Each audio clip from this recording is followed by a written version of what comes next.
Stitching വേൾഡിൻ്റെ പുതിയൊരു വീഡിയോയിലേക്ക് സ്വാഗതം. അപ്പോൾ ഇന്നത്തെ വീഡിയോ എന്ന് പറയുന്നത് നമ്മൾ 7th സ്റ്റാൻഡേർഡിൻ്റെ ഫോറിൻ ലാൻഡ്സ് എന്ന് പറയുന്ന ചാപ്റ്ററാണ് ചെയ്യാൻ വേണ്ടിയിട്ട് പോകുന്നത്. അതിലെ ഒരു ആക്ടിവിറ്റിയാണ് ഇത്. ചിലപ്പോൾ പരീക്ഷയ്ക്കും ചോദിച്ചേക്കാം.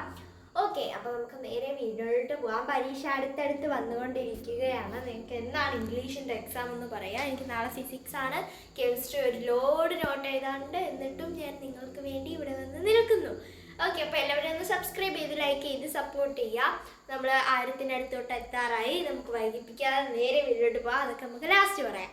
ഓക്കെ, ഫോറിൻ ലാൻഡ്സ് അതാണ് നമ്മുടെ ചാപ്റ്ററിൻ്റെ പേര്. ദി ചൈൽഡ്, ഇതാണ് ക്വസ്റ്റ്യൻ. അപ്പോൾ okay, the child enjoys the sights from the top of the tree. Give a description of what the child sees.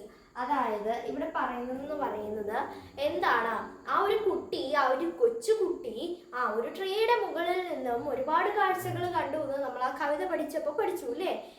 അപ്പം ആ കുട്ടി എന്തൊക്കെയാണ് കണ്ടത് അതിനെ ഒന്ന് വിവരിച്ച 5 മാർക്കിന്റെ ഒരു ഡിസ്ക്രിപ്ഷൻ എഴുതാനാണ് പറഞ്ഞിട്ടുള്ളത്. പരീക്ഷയ്ക്ക് ചോദിക്കുകയാണെങ്കിൽ ചിലപ്പോൾ ഇങ്ങനെ ബ്രാക്കറ്റിൽ മാർക്കുകൾ ഇട്ടിട്ടുണ്ടാവും. ഡിസ്ക്രിപ്ഷൻ 5 മാർക്കിനായിരിക്കും മിക്കപ്പോഴും ചോദിക്കാറ്. 3 മാർക്കിന് ചോദിച്ചാൽ നിങ്ങൾക്ക് കുറച്ച് എഴുതിയാൽ മതി. ഓക്കെ, ഞാൻ നോക്കിക്കോളാം. ആൻസർ എന്ന് പറയുന്നത് എനിക്ക് ഞാൻ തന്നെ എഴുതുന്നത്. ആൻസർ എന്ന് പറയുന്നത് from the top of the cherry tree the child saw a wonderful world she has never seen before. അതായത് ഇവിടെ പറയുന്നത് ആ ചെറിയ ട്രീയുടെ മുകളിൽ നിന്ന് നോക്കിയപ്പോൾ അവൾ ഇതുവരെയും കണ്ടിട്ടില്ലാത്ത ഒരു പുതിയ ലോകമാണ് അവൾ കണ്ടത് എന്നിവിടെ പറയുന്നു. അടുത്തത് she looked out at the garden next door adorned with beautiful flowers in different colors. ഈ adorned എന്ന് വെച്ച് കഴിഞ്ഞാൽ എന്താണ്? adorned എന്ന് വെച്ച് കഴിഞ്ഞാൽ പൂത്ത് വിരിഞ്ഞ് നിൽക്കുന്നത്. ഓക്കെ, പൂത്ത് വിരിഞ്ഞ് വളരെ മനോഹരമായിട്ടുള്ള adorned with beautiful flowers, വളരെ മനോഹരമായ. നമ്മൾ പിന്നീട് എന്താണ് കണ്ടത്? തൊട്ടപ്പുറത്തെ വീട്ടിലെ ഒരു ഗാർഡൻ ആണ്. ആ ഗാർഡനിൽ വളരെ മനോഹരമായ വ്യത്യസ്ത നിറങ്ങളിലുള്ള മനോഹരമായ പൂക്കൾ വിരിഞ്ഞു നിൽക്കുന്നതാണ്. അടുത്തത് ഇവിടെ നോക്കുന്നതെന്ന് പറയുന്നത് then she saw the dimpling river it looked like the skies blue looking glass. അതായത് ഇവിടെ പറയുന്നത് അടുത്തത് അവൾ കാണുന്നത് എന്താണ്? ആ ഒരു ഒഴുകി കളിക്കുന്ന നദിയാണ് അവൾ കാണുന്നത്. അതിലൂടെ തന്നെ എന്താണ് അവിടെ ആ ഒരു ക്ലിയർനെസ്, ആ ഒരു നദിയുടെ ക്ലിയർനെസ് കാണിക്കാൻ വേണ്ടിയിട്ട് ഇവിടെ എന്താണ് ഉദ്ദേശിക്കുന്നത്? മേഘത്തിന്റെ ആ ഒരു എന്താ പറയാ. ഓക്കെ, അപ്പൊ ഇവിടെ നോക്കിക്കോളാം. എന്താണ് ഇവിടെ നമ്മൾ പറഞ്ഞത്? ആ ഒരു ബ്ലൂ സ്കൈയുടെ പ്രതിഫലിച്ച് നിൽക്കുകയാണ്. ആ ഒരു സ്കൈയുടെ ബ്ലൂ കളറ് റിവറിൽ, ക്ലിയർ ആയിട്ടുള്ള റിവറിൽ പ്രതിഫലിച്ച് നിൽക്കുകയാണ്. നെക്സ്റ്റ് നോക്കാം. ഇനി എന്താണ് ഇവിടെ the dusty road the river enhances the beauty of nature. അതായത് ആ ഒരു റിവർ എന്താണ് നേച്ചറിന്റെ, പ്രകൃതിയുടെ ഭംഗിയെ എന്ത് ചെയ്യുന്നുണ്ട്? എന്താണ് എൻഹാൻസസ് മീൻസ് ഇൻക്രീസ് ചെയ്യുന്നുണ്ട്, കൂട്ടുന്നുണ്ട് എന്ന് പറയുകയാണ്.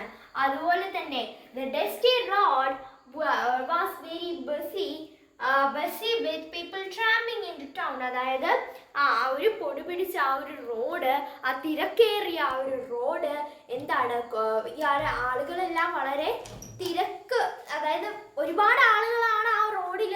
ആളുകളെല്ലാം ഭയങ്കര തിരക്കിട്ടിട്ട് ടൗണിലേക്ക് ഇങ്ങനെ പോവുകയാണ്. നെക്സ്റ്റ് നോക്കാം.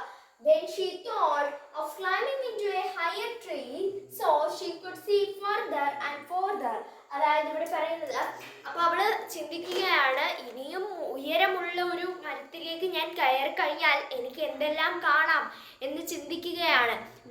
ഇനിയും ദൂരെയുള്ള കാഴ്ചകൾ അവൾക്ക് കാണാമെന്ന് അവൾക്ക് മനസ്സിലാവുന്നുണ്ട്. ട്രീസ് പ്ലേസസ് ആണ്, further places.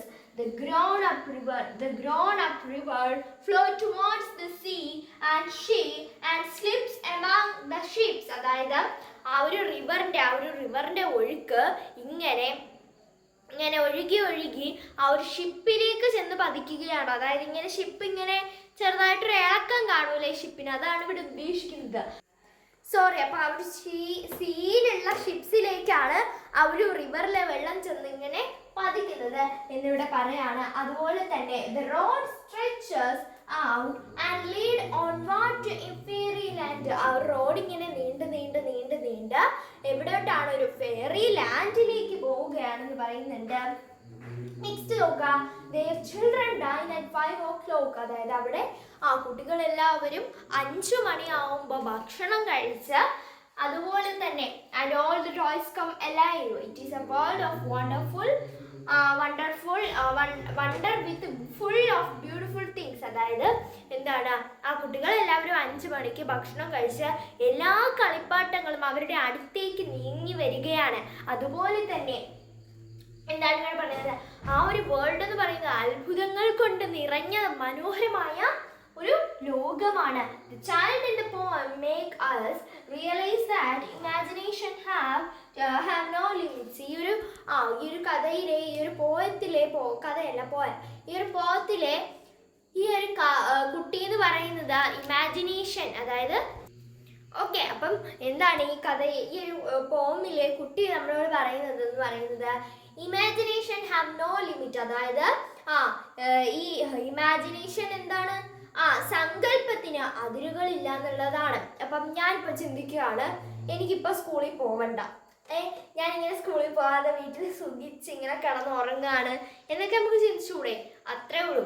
ഓക്കെ, അപ്പോൾ ഇന്നത്തെ വീഡിയോ ഇത്രയുള്ള ഇഷ്ടപ്പെട്ടിരുന്നു, സബ്സ്ക്രൈബ് ചെയ്യുക, ലൈക്ക്, ഷെയർ, സപ്പോർട്ട് ചെയ്യാൻ പറ്റുള്ളൂ. ബൈ.